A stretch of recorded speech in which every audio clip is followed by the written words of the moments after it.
Welcome to the regular meeting of the Terre Haute City Council. Thank you all for coming this evening. It is 6 o'clock, Thursday, September 6th, 2018.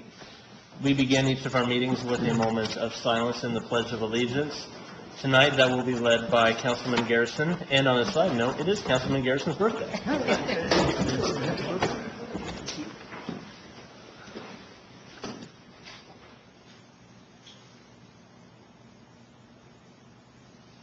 I pledge allegiance to the flag of the United States of America and to the republic for which it stands, one nation, under God, indivisible, with liberty and justice for all.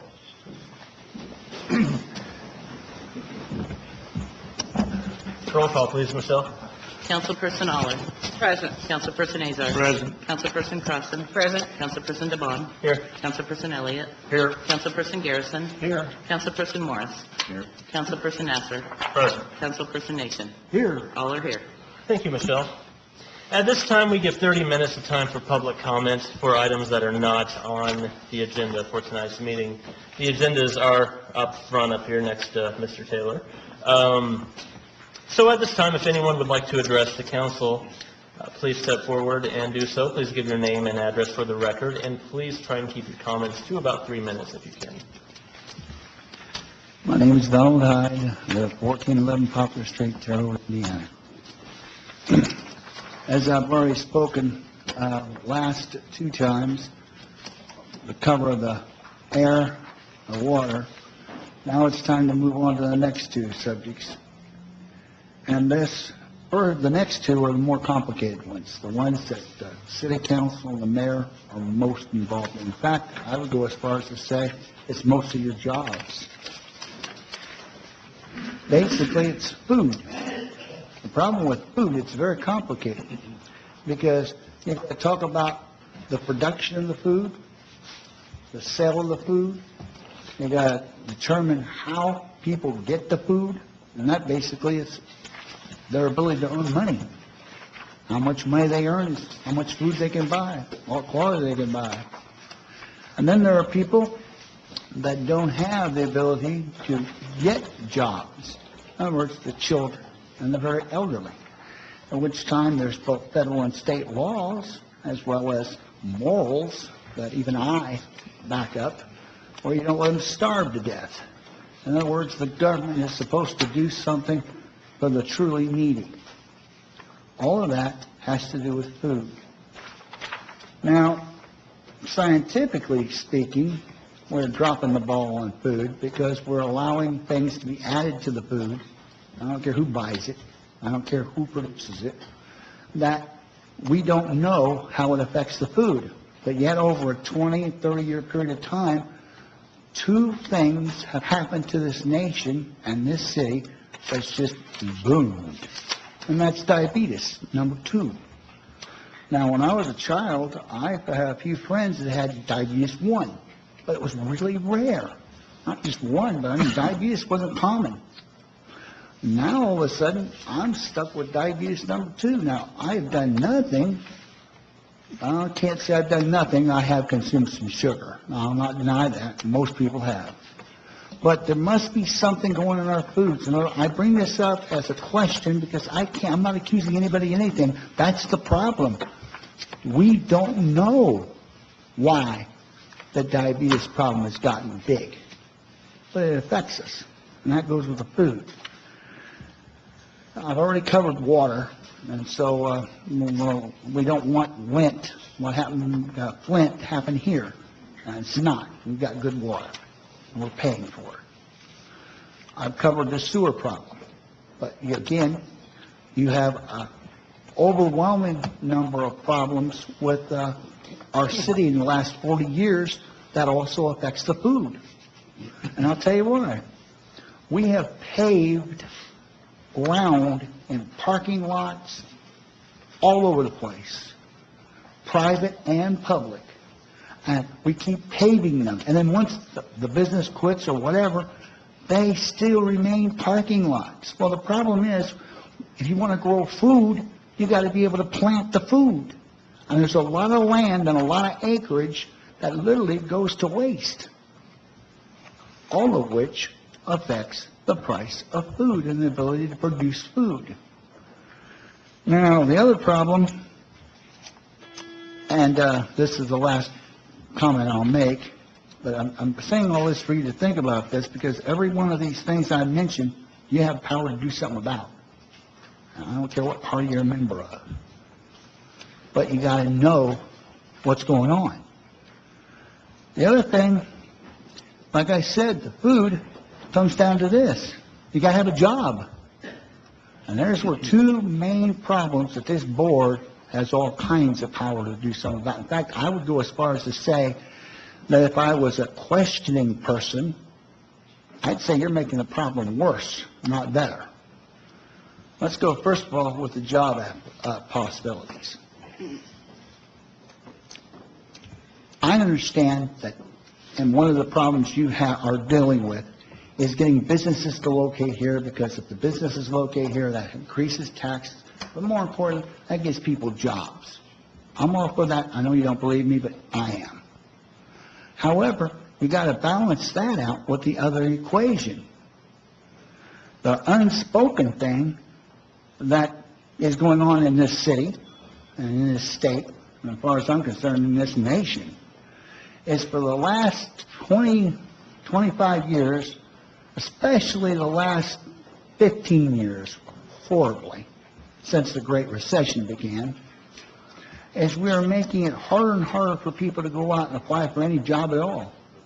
We've passed rules and regulations that said this person got to get a permission to go out and get work. Or we're putting this in, well, you can't have this job or that job or this job or that job. And you make it impossible for them to get work. Then you now go and take it to the next level, what's being discussed locally and statewide, which really upsets me, on that you want the people on welfare to go out and get a job. Now, believe it or not, I'm a conservative, and the conservative in me agrees with that. They should have a job. Here's the problem, though. There are no jobs for them to have, because you've made all these rules and regulations on what they can and cannot do. So I'd like to see some Democrat or Republican or combination of both own up like Franklin Delano Roosevelt did. He simply made the jobs. And I know, oh no, that's not democracy. Bullshit. I disagree big time. For a time being, it would not be communism or anything else. It would be getting people to work and getting them back to work, like during the Great Depression, when people were out of work in such numbers, they literally were losing their skills at working. If you would wrap it up, please. I am. Again, I'm looking for leadership. Everything I talked about involves food. And one of the main things that every single human being has to be able to do is feed himself. Work or not, they got to be able to feed themselves. And a community, a society, has to make it possible for that to happen. We used to be real good at that.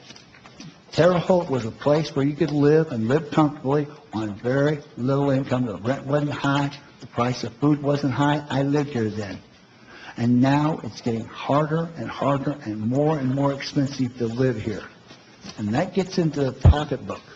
That makes people choose between rent and food. And that you can do something about. Thank you. Thank you, Mr. Rudd. Is there anybody else who would like to speak during our time for public comment? And if you would please give your name and address for the record when you come up here. Hi, council members. My name is Kevin Rogers, and I'm not a citizen of the Terre Haute City. I live out in the county. What I'm going to bring up affects both the city and the county and the state. I'm just coming here to you to make you aware of some of the issues that I seem to find out in the county, and I think it's also in the city. I'm not going to take up a whole lot of your time. At the end of this meeting, if I could get your guys' personal emails, if you feel like you want to do it. If you don't, I understand. I have a list of questions that I'd like to email each and every one of you. just to get your opinion on some things. I've talked to some state legislators, and they blame it on local government. I want to actually narrow it down and find out who's telling the truth and who's not. The litter in this county is horrible, and I, as a county citizen, some of the city ordinances or what the city is lacking to do does affect me out in the county. The amnesty program, there's not enough amnesty days for tires and batteries and TVs and things of that nature. I'm finding them in ditches out in the county all the time.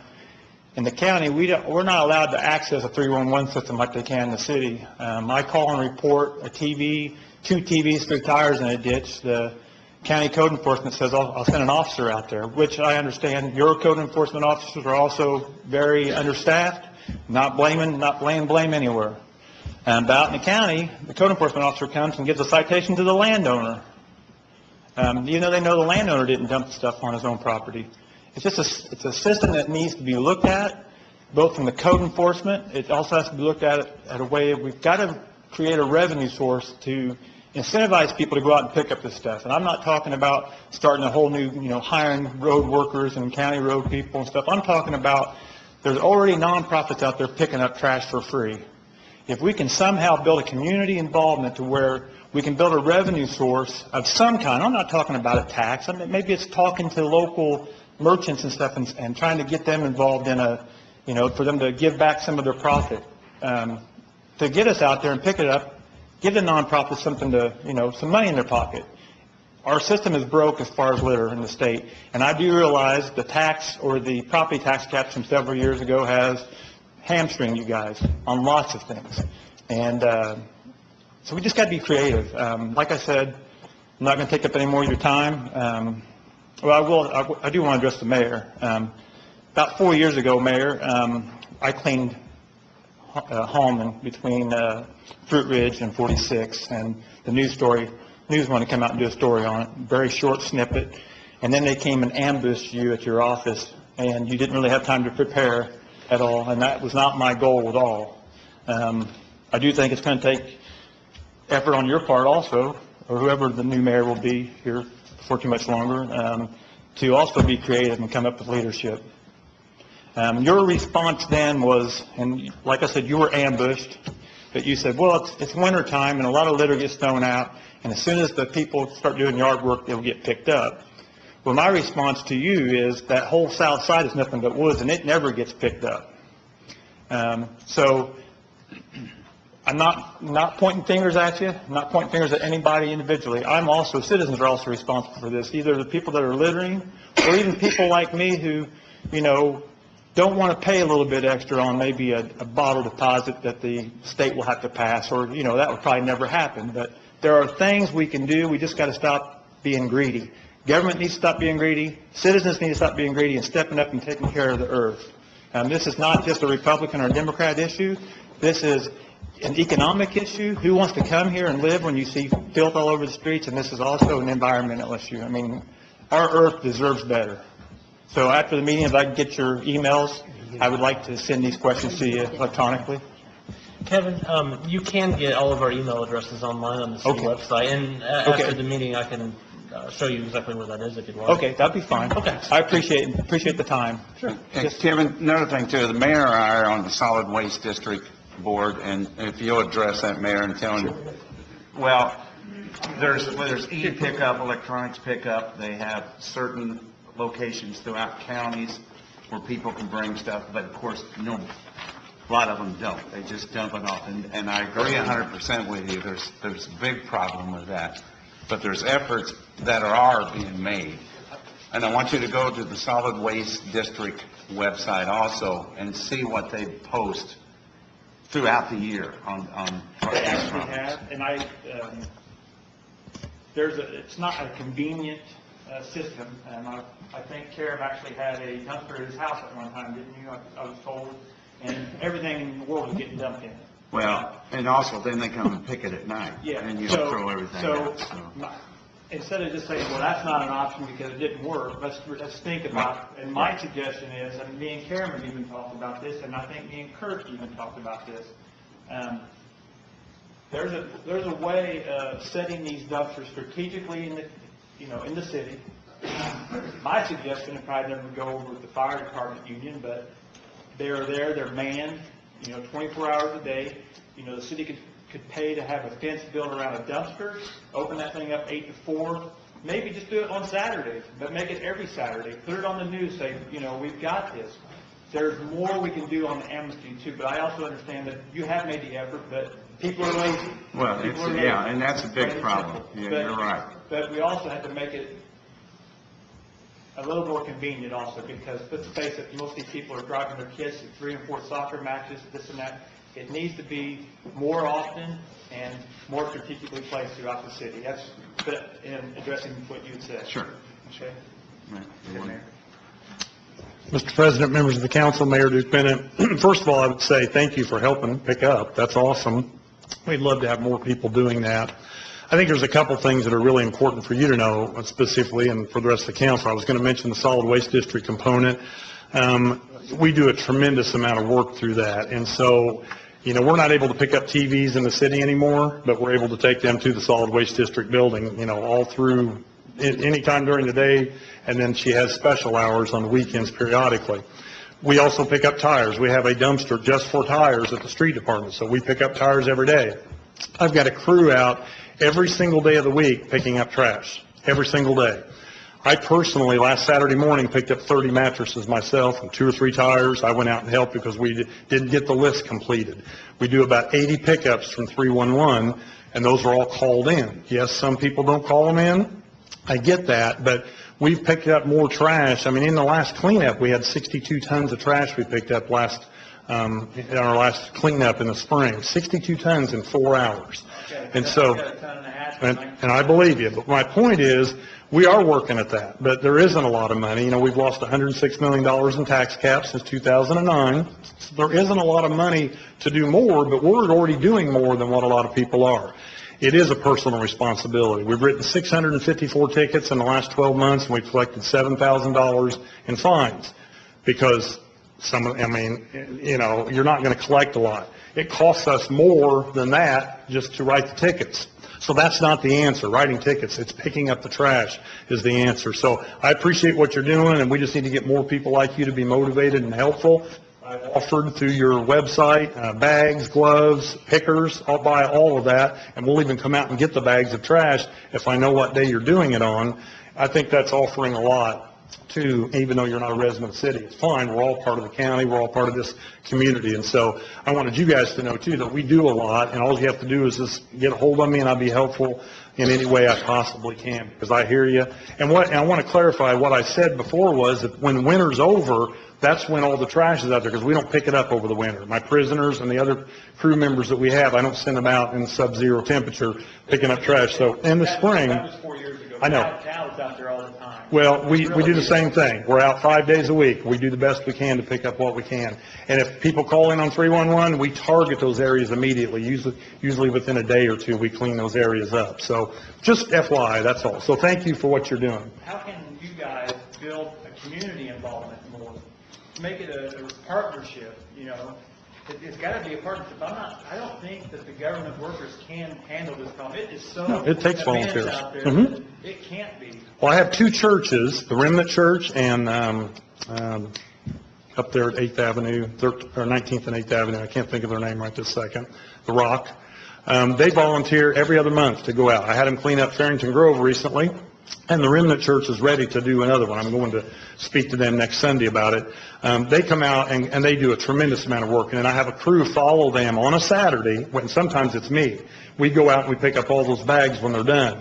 But yet, 2 weeks later, you can go back in that same exact area, and it'll look just like it did when they cleaned it up. So it's a battle, is all I'm saying. And It's a battle. there's a group of ladies that go and pick up the 12 Points area Yeah, twice a week. twice a week. Yep, twice a week. Yeah, so I mean, it's a never-ending battle. We're talking about mitigation only. I'm talking about prevention, awareness, and everything. And I know that's going to take money. One of my posts yesterday was the fact that the state has a $1.8 billion surplus. What are they saving it for? A lot of these items I'm picking up generated the state 7% sales tax.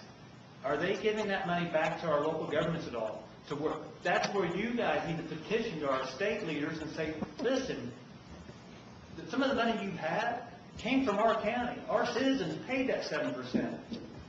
You know, that's all I'm asking. I'm not just talking about mitigation. I'm talking about, you know, trying to prevent it. As far as the code enforcement, I do believe the code enforcement is stretched to the limit. I believe your workers are stretched to the limit and doing everything they can. As far as code enforcement, a suggestion as my paperwork will show, our county sheriff department have reserve deputies. Is that correct? Yes, they have reserves. Yeah. Volunteers who are passionate about law enforcement that want to help out. You have people out here that are picking up trash that are helping on the mitigation side. Give me some more power. Let me become a code enforcement. What I mean by that is we're not enforcing the rules as the state law has right now. Throwing a cigarette butt out the window is breaking the law. Okay? I've spoken to 6 police officers, city, state, and a county. They see littering on a daily basis on their regular patrols, but do not have the time because other things take priority. I 100% agree with that. Our police officers are, you know, under enough pressure. Let some volunteers come in, go through some training. I'll put a camera in my car. I catch someone throwing trash out the window. My camera catches it. It goes to the registered vehicle order. It doesn't go to the person doing the littering. Whoever name is on that license plate, that's who gets fined. Let's build revenue. Let's fine them. Let them know we're serious about it, and then build up a revenue source to help on paying nonprofits for mitigation. It's all through everything. Enforcement, awareness, all of it. It has to all be done. It just can't be one-sided. That's all I'm going to say. I'm on your side, Mayor. I really am. I'm on your Just give me guys' that side. copy of that too. I Yeah, can okay, email it to you. okay, perfect. And like I said, feel free to answer any of the questions that you want to. If you don't understand it, because I've, you know, probably got some typos and stuff. That's all right.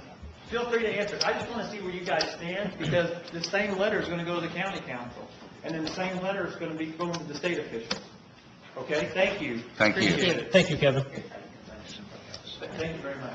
Thanks, Kevin. Is Thanks. there anybody else who would like to speak?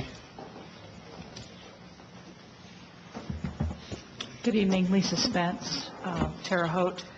I'd like to just respond to Mr. Rogers' remarks, which I really appreciate. One thing that came to mind in hearing him speak is that we often hear when a citizen challenges, brings up a problem, we often hear about what we're already doing, and yet someone is identifying a problem or a gap that still exists, as Mr. Rogers just did. I wonder if there's room in how we do things to take that sort of situation and look at what can be done to prioritize that problem in terms of the community feelings about that problem, identify planning that can go on that might address whatever gap or issue that's just been identified, and then figure out what additional resources might be brought to bear to improve the situation. You know, it seems like when problems like this are brought forward, there's no place to take them in terms of planning that might be result in focused plans and resource allocation to continue to improve, to do more to address that situation, to create a community awareness that we continue to allocate our resources to things that are important to the community that might help improve a sense of community pride and understanding that helps all the boats raise, you know? So I'd like for us to have some kind of way to capture interactions like this, put them somewhere, and then take them out and look at them when it's time to do budgets and plans, so that we can see that there's something that might happen beyond what's happening today. However well we're using our resources today, the question is, could we use resources differently tomorrow to close this gap or address this issue? I never see that happening. There's $2.3 million that I think that's going to come to the city from the county local option income tax. That's what's listed in the data that we have so far from the .2 and the .1. I think those are figures I've seen. If that's anywhere close, and maybe it's not $2.3 million, and I know that's public safety funding, but one can imagine that unless the budgets for public safety are exactly that much short, there might be money that could be reallocated from the general fund that's currently going to public safety that could go into some of these uses. Again, I just never see the process by which that could happen. I'll take a minute to plug something that I hope is going to happen soon. Citizens for Better Government is talking about having some public forums where we bring people, hopefully allow people to come in and just talk about what they'd like to see the community do, what issues they have, for example, what Mr. Rogers brought up, and how they see the vision for Vigo County and Terre Haute. I don't know how that's going to work.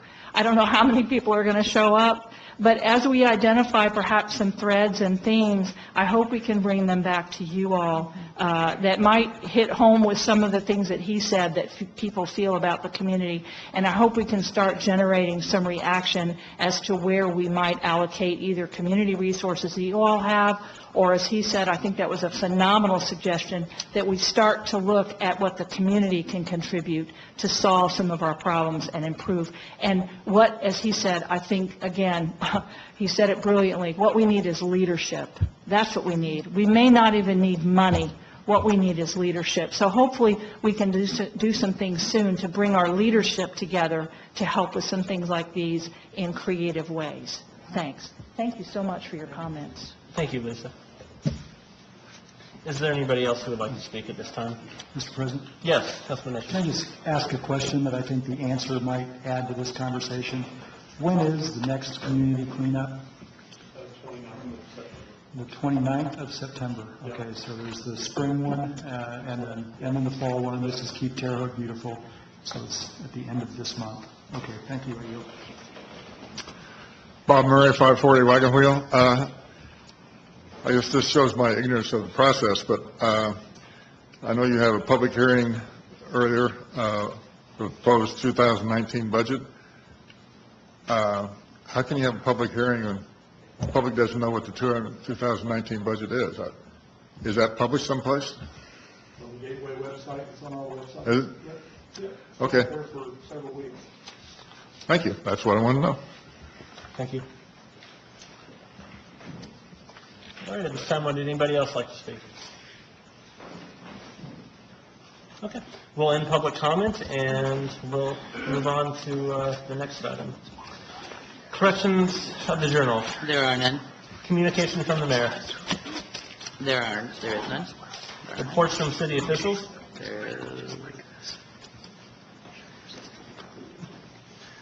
I wasn't sure if there was a council member who was going to make it. I'm sorry, can you repeat that? No. Okay, there are none. Okay. Reports from Board of Public Works and Safety. There are none.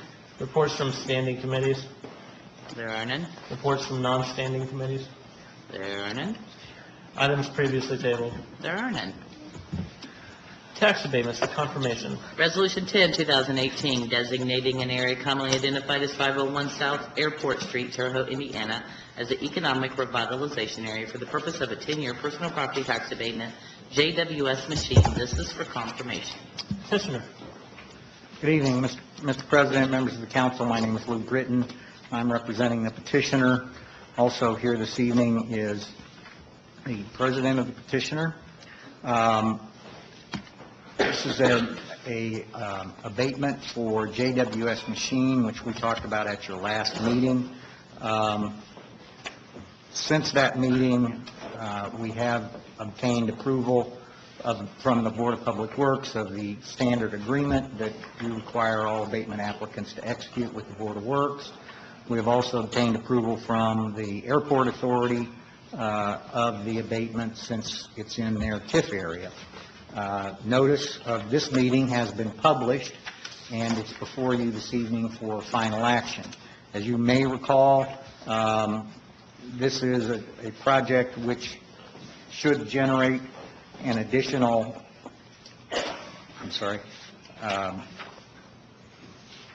8 employees and $400,000 of annual payroll, and a $5 million personal property investment. If you have any questions, I'll be happy to answer. If I can't, Eric can probably do so. Thank you. Is there anybody in the public who would like to speak on Resolution 10, 2018? Council?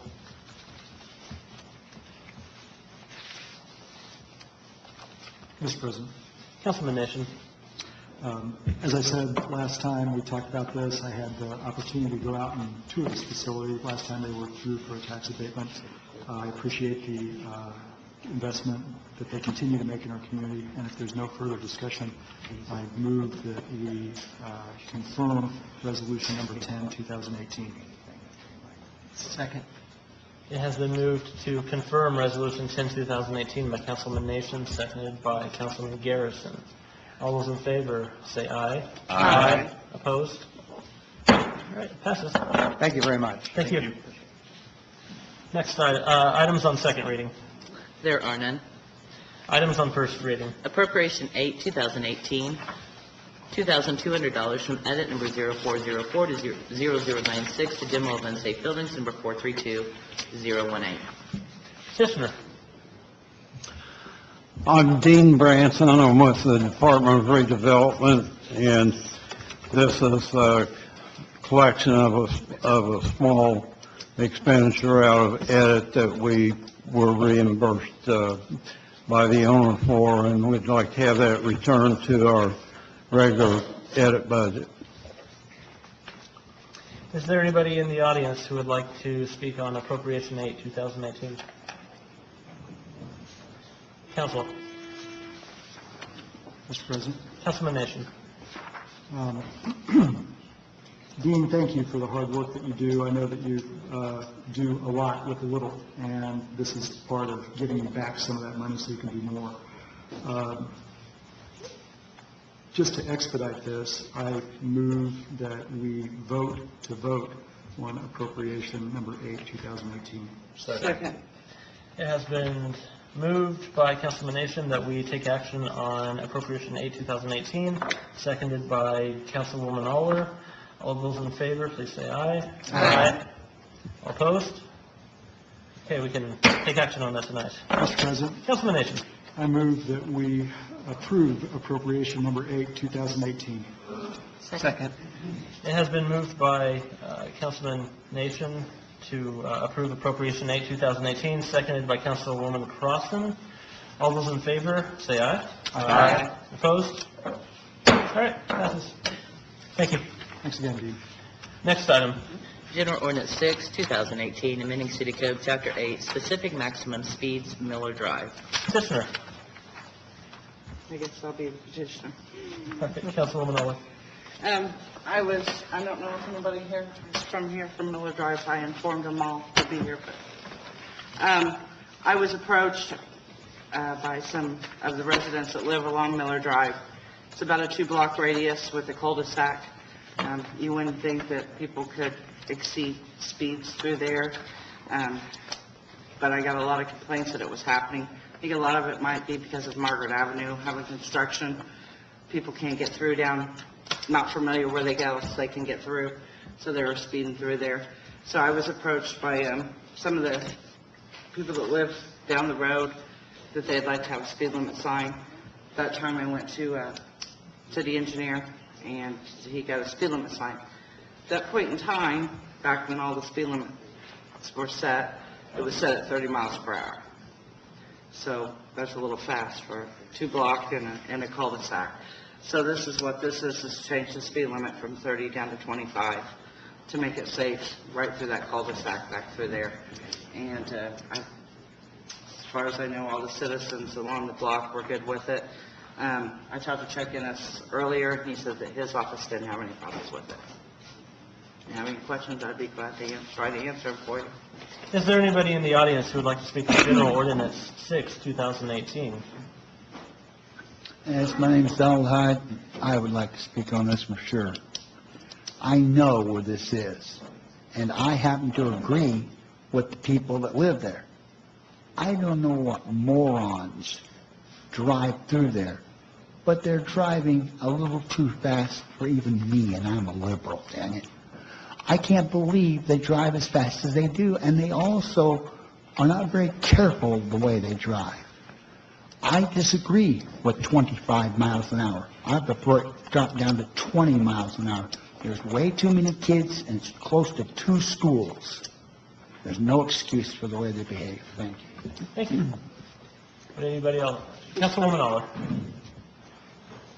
So, come back there, with doing traffic studies and stuff that we did, 25 is mainly what they put through these areas. And like I said, it was at 30. There wasn't even a speed limit sign out there. And I've tried to do a lot with this neighborhood. It's a 2-block radius with a cul-de-sac, and you would not believe what I've been through trying to get this speed limit changed. Yeah. Is there anybody else in the audience who would like to? Okay, Councilman Elliott. Whenever it's my turn to speak. I just wanted to make I sure. know I'm not in the audience. Is there anybody else in the audience who would like to speak on this ordinance? Okay, Councilman Elliott. I also received a phone call from a resident in that area, and I think initially they thought it was in my district, but turned out it's not, and I knew it wasn't. Think so. But what he explained to me is there's a lot of traffic that they, presumably youngsters, race down that street and then in a fast and furious type mode do a power slide around that cul-de-sac and then leave. And their concern was, first, there was no sign posted, which I guess means it's 30 if there's no sign posted, from what I've been told. And 2, there's a lot of children in that neighborhood. And 3, there is a basketball goal at the end of the cul-de-sac, so it does get used for, for those purposes. So, just additional information. I yield. Mr. President.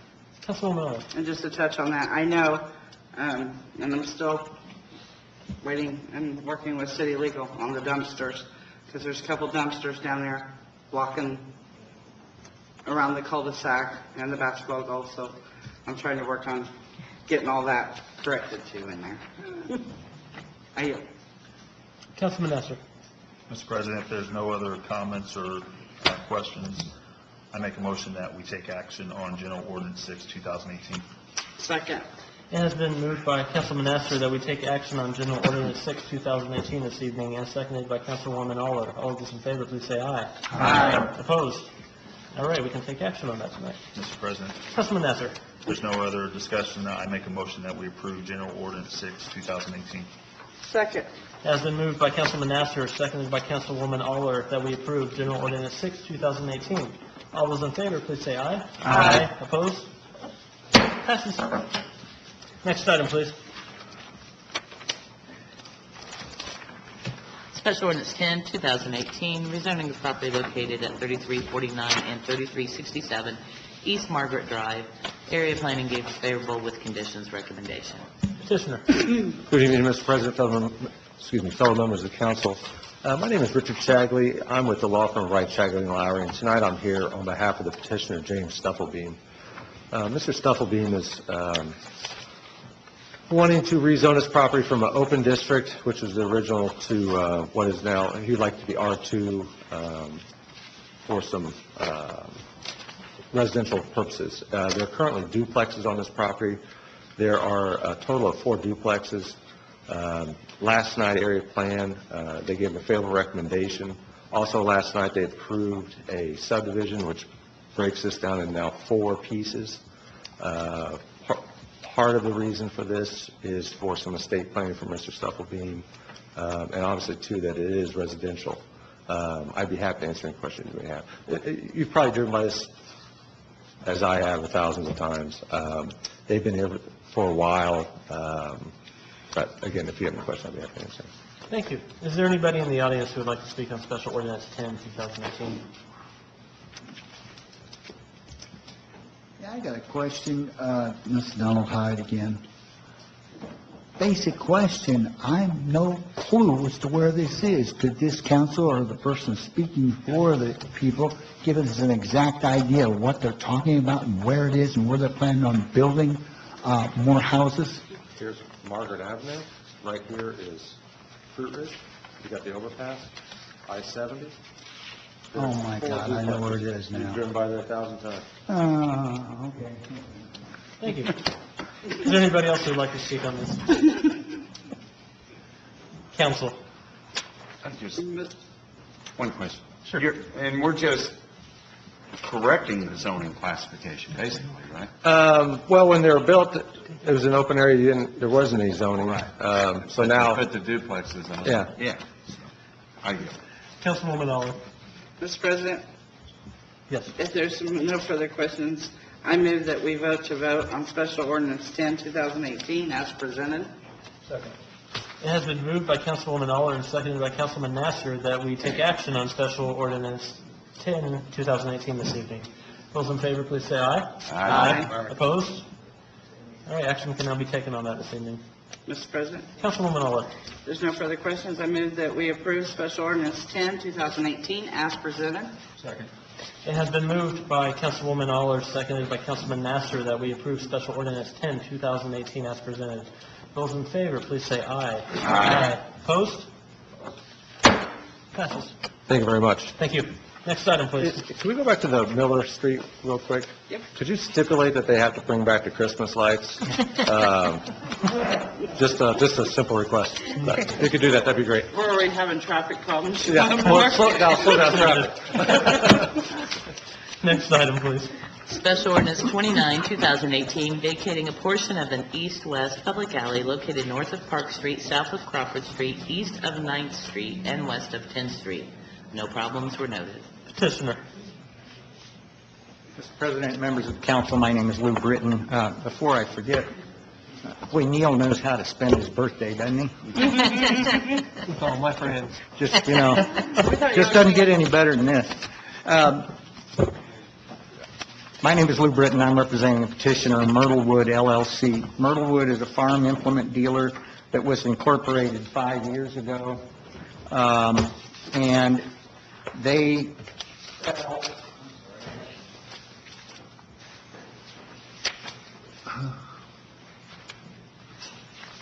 sell farm implements across the country from their location on 9th Street. This is the former Guarantee Roofing property, which I believe used to be S.H. Poly. He'd know because he was guaranteed.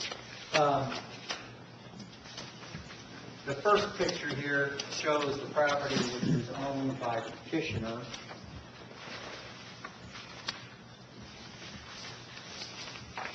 And the second page shows the alley to be vacated.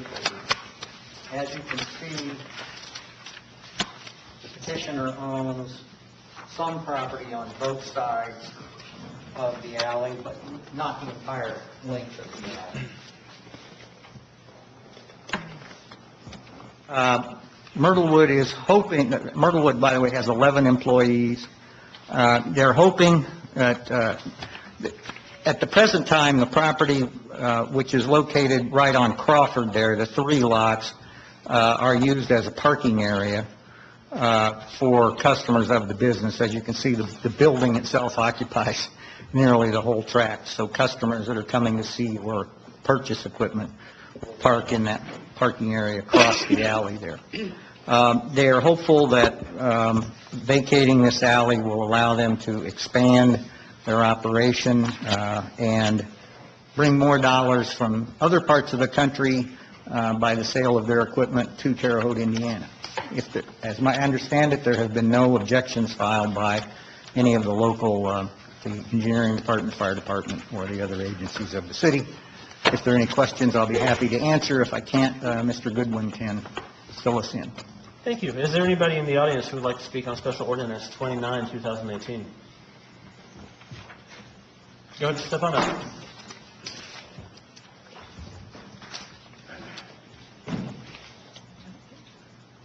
My name is John Ennis. Most of you remember me as Jack Ennis, because my father, I was named after my father.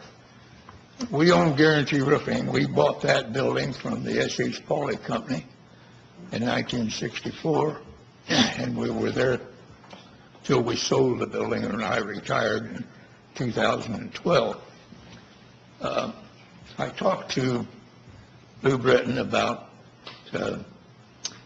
why they wanted to close the alley, because I said there's one generator outfit that's next to my two lots that have a cell tower on it, and I don't know who that belongs to, but where it's a supplemental backup to the cell tower that's on my property. The only explanation was it was speeding up and down the alley. Now, I was there myself from 1964 until it closed in 12, and the alley never presented a problem.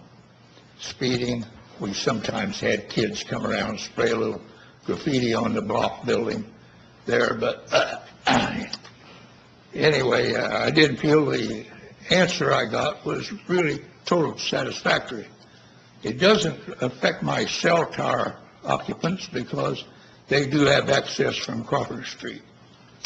But we do have the utility pole there that supplies the main power to the tower facility, which goes directly to the tower. There has to be, he claims there's access to that, but the way he's explained to me, it's very narrow for trucks or anything to get into there. I just quite frankly wasn't completely satisfied with his answer. I would like to take a minute to commend you people for what you put up with. I know most of you personally. Kurt, I knew your grandfather for years back. And I say I would want a more thorough explanation before you act on this matter, because I say in all the years that I was there at Guarantee Roofing, we never had a speeding problem. We had 35 employees, and some of them, yes, went down the alley to go 10th Street and south, since 9th Street was one-way north. So it just wasn't as satisfactory. Maybe Lou can explain a little bit more to you and give me a better explanation as to why they want to close the alley. I just don't understand it, because it never was a problem before. Naturally, I'm not there on a daily basis, but I don't think things have changed that much. I say again, commend you for what you have to put up with.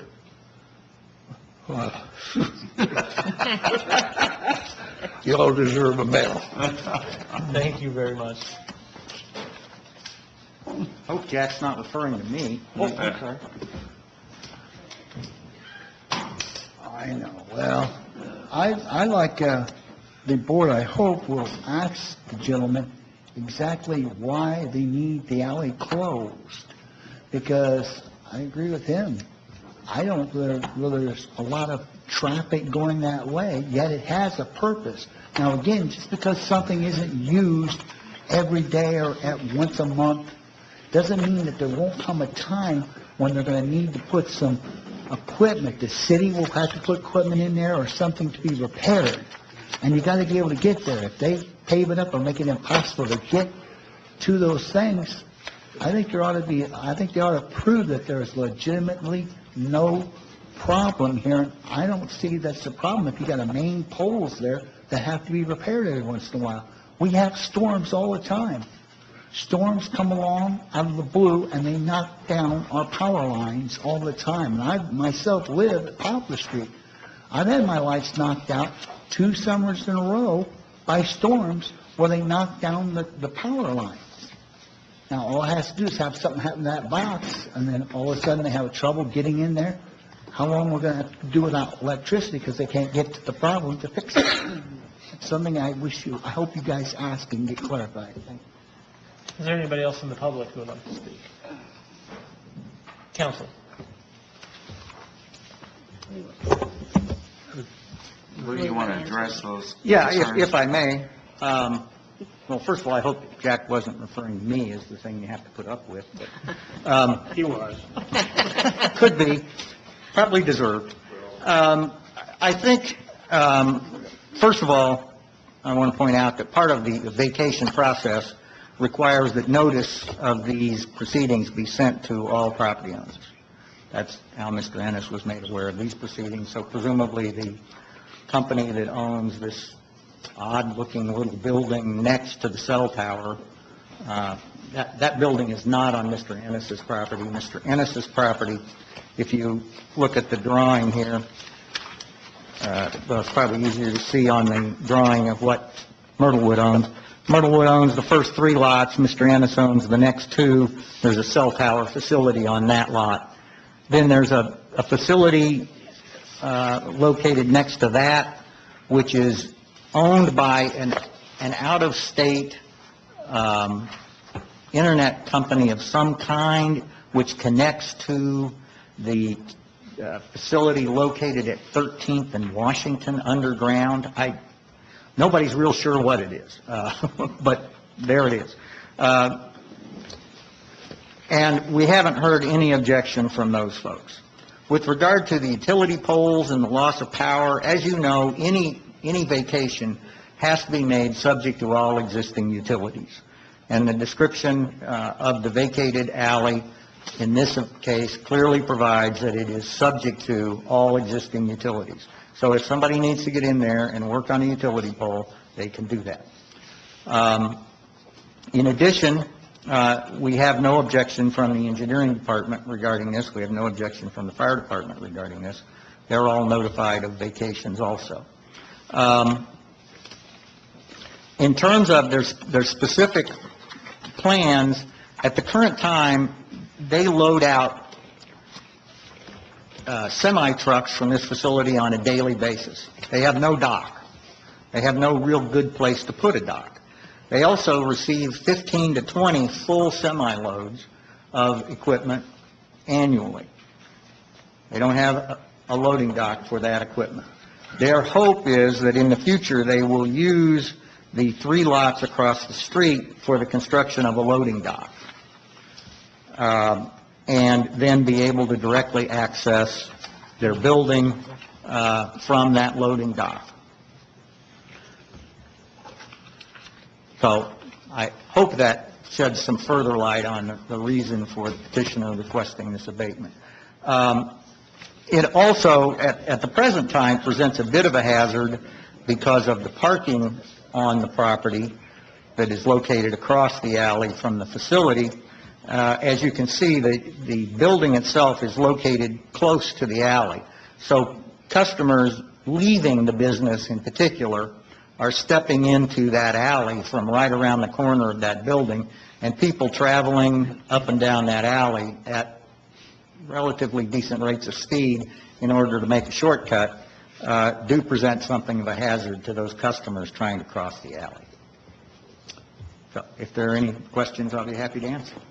Mr. President? Yes. I just wanted to notify the council that the city clerk's office did send legal notice to CSL Realty, Kentucky Data Link Incorporated, and to Mr. Ennis. Thank you.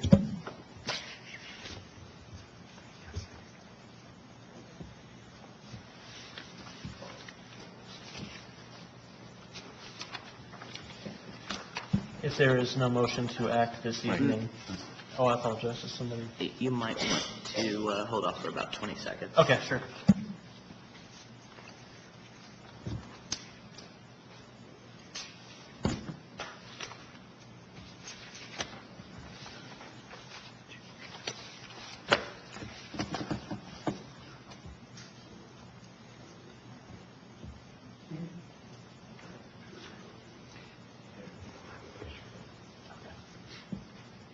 I'm sorry. Councilman Azar? If this, Lou, if this is not vacated, will that negatively affect the company, or? Yes, it will make it more difficult for them much more difficult to put in the loading dock in the best configuration to serve the business. Is the loading dock going to be across the alley then? Will Well, it take but- part of the alley? Is that what you're Yeah. deciding on? Right. And connect up. Okay. Not to mention the safety of persons coming and going from the business. Councilwoman Crossen? Lou, just to make sure I'm understanding clearly, in the picture here, the 3 lots here is where you would be building the loading dock? Yes. Likely, okay, where the green outline highlighted is? green. The highlighted green across, okay, thank you very much. I yield.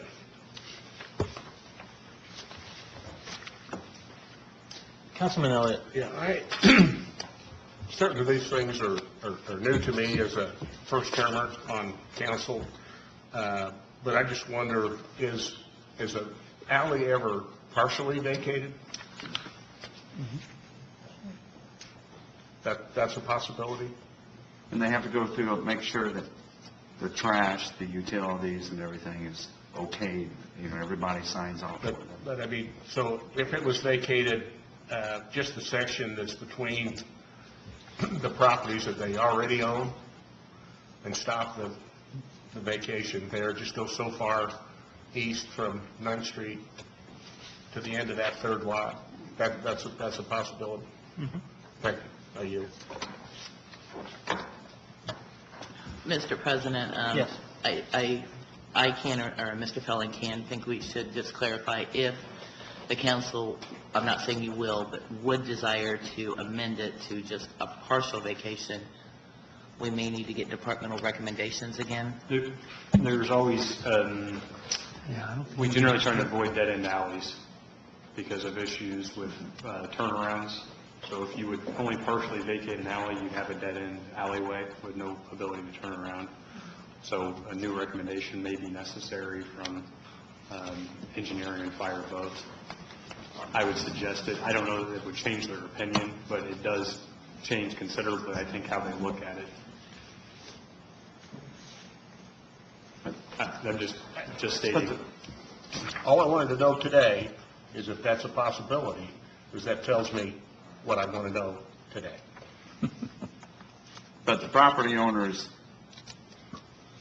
or for the remaining part, have been contacted, and they have no problem with this. That's correct. Well, one of them's here. Yeah. One of the other property owners is here and spoke. And you're against that, Mr. Ennis? Yes. Yes. I have one other comment I'd like to make. In a sense, they're kind of cutting their own throat. Oh, today come that they have to roof that building. It's 223 feet long. You need to maintain, there's a concrete gutter at the bottom of the wall, which drains both to 9th Street and to 10th Street. And that's something that's very vital, because when we owned the building, if it got plugged up, it would overflow, come in under the block wall and run into our warehouse. Plus, he needs to keep his gutters clean up above. Now, how is he going to eventually roof the building, maintain the gutters, both on the roof and on the ground? I think he's cutting his own throat, personally. I mean, that's my experience with the building, is pretty much, I can tell you, is the truth. So I say, speeding up and down the alley was never a problem. I'm not there on a daily basis, so it might be a problem today, but I question that. It never was. I say we had 35 employees. Yes, some of them after work went over to 10th Street because of 9th Street being one way north. They were headed south. So leave it up to you folks. Mr. Ennis, how would you feel about a partial closure on the alley? Pardon? If the alley was only closed partially? I think that would, as long as we had access, the public service had access to the pole, or service to that goes to my cell tower, not my cell tower, Cellular One cell tower. And I say, I don't know who that other outfit is. It's in the next lot to the east that has a generator in it, but its access to that gated or fenced-in unit is on the alley side. We're fortunate that the cell tower people put the road in from Crawford Street, so they have access that way, and not hampered by the fact that the alley would be closed. Thank you, gentlemen. Appreciate your time. And I say again, you all deserve a medal. Thank you. I have one more point, and I say this because I don't have much experience, but I do have a degree in engineering. not engineering, but art, construction. Here's the thing, guys, and I have heard none of you mention this, and that's what worries me. That alleyway was made on South 9th in the last, not the last century, but in the 1800s. Now, 9th Street, where I know where this is, 9th Street floods a lot, and it's flooded over the years. I want to know how strong the concrete and the foundations underneath what you see is, because the reason I'm bringing this up, if it was cars, don't care. But he said something when he was talking to you, that on a daily basis, they have sometimes as many as 9 semis pull in there. Now, I got news for you. I live on Poplar Street. You guys all passed a law, and the city council long ago passed a law on Poplar Street and on South 7th Street long ago that no semis could go down those streets because of the weight, constant weight going over them. And I don't need to tell you what you already know. When they passed that rule allowing the semis to go down Poplar Street, they passed the rule letting the semis go down 7th Street. We, the taxpayers, have now paid to rebuild those streets because of the sheer weight, constant weight, crushing down those old things, and they had to be rebuilt. Now, you haven't rebuilt anything on this, so is the guy going to put in the proper weight, the proper concrete to support that alleyway, or will his business crush the alleyway? I think it's a fair question. Thank you. Good evening, Council. Pat Goodwin, 2215 North 10th. My wife actually is the owner of this property. Myrtlewood LLC is my wife's company. And I thought maybe I would just provide a little bit of background that could be helpful. We bought the building and the gravel parking lot that you see in the northwest corner from Jack in 2013. A few months after that, then we bought the grass lots that are east of that gravel parking lot. There used to be a house there that was probably torn down by Dean. Yeah. At least 2 or 3 houses. And the land is still settling to this day, but there used to be houses along this whole stretch of Crawford.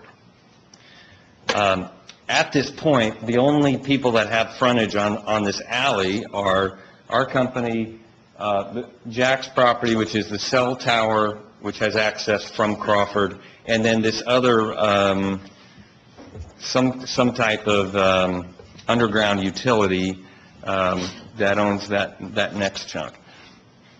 I was city engineer once. I never would have recommended that you create a dead-end alley. If it had come to my department, I would have said, no dead-end alley. So I would never ask you for that. So we considered from the start, if we couldn't ask for a vacation of the whole alley, that we shouldn't ask at all.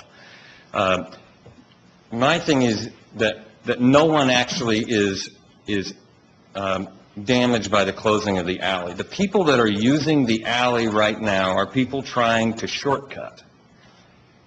And the reason that they're doing that is because this alley almost lines up with Deming Street. 9th Street runs one way, north. And so when you have someone trying to get over to, let's say, 8th and Deming or Simrals, and they're coming from the east, they can't get to Deming because 9th Street is one way the wrong way. So what a number of people do on a routine basis is take the shortcut through the alley. So the people that are using this alley right now are not the property owners on the alley. There are other people. In terms of why we would like to vacate it, we are kind of boxed in. This is an industrial use in what everything south of us is a residential neighborhood. It's fairly impossible for us to expand to the south.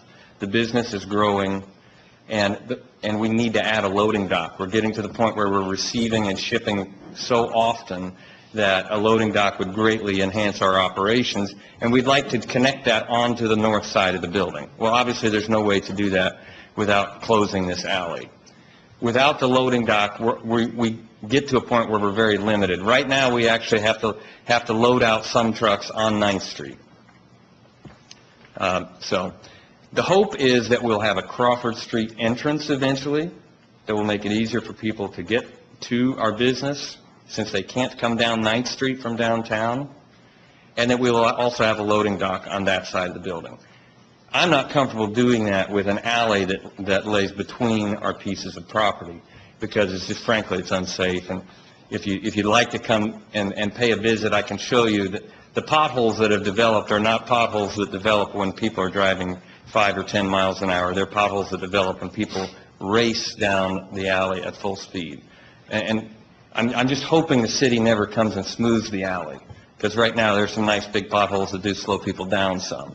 But for us to expand the business, this is something that we feel like we really would like to do. So that's why we're here tonight. And I would answer any other question having to do with how the business works if you have them.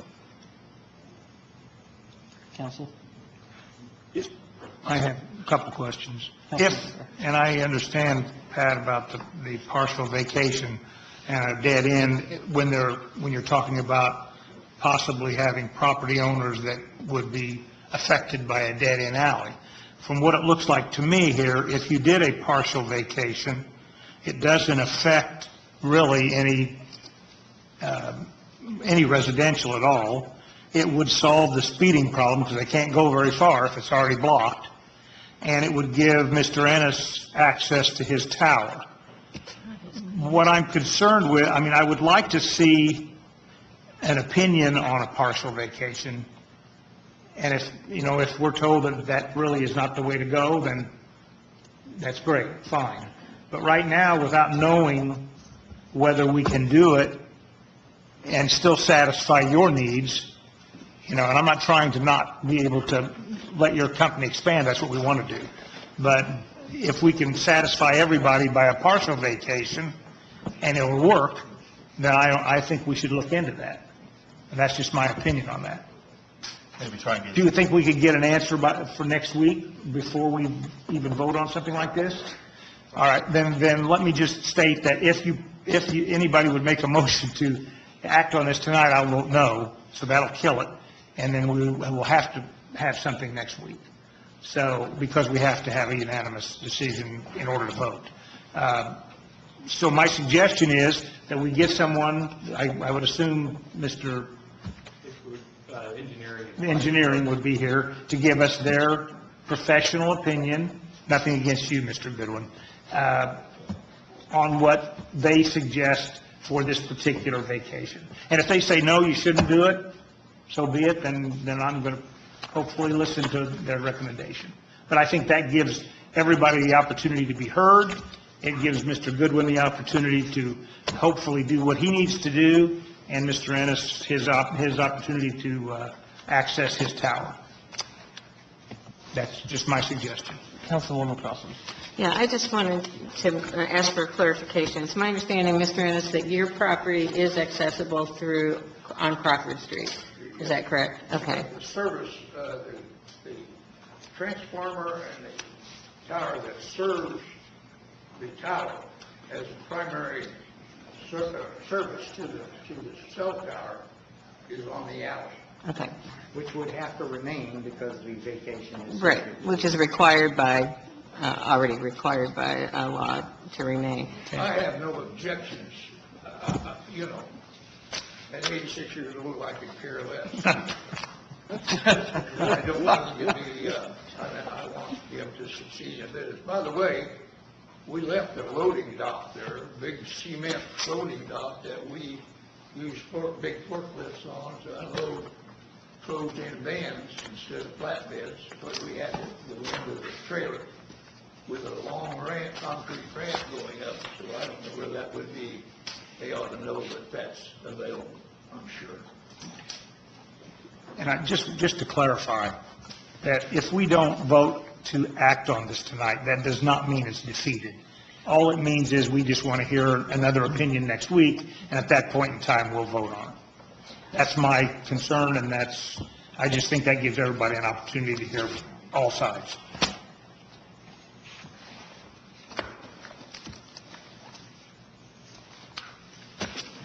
If there be no motion to act on this evening, we'll move to the next item.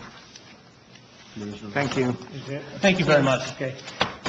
Mr. President, just a reminder, there is a special meeting for budget discussion between the council, the mayor, and the controller, September 19th at 5:30. I will send out notices for that at least 2 days preceding. Again, September 19th at 5:30. Thank you. Move to adjourn. Second. It has been moved to adjourn by Councilman Azar, seconded by Councilman Nasser. Those in favor, say aye. Aye. Opposed? Meeting's adjourned.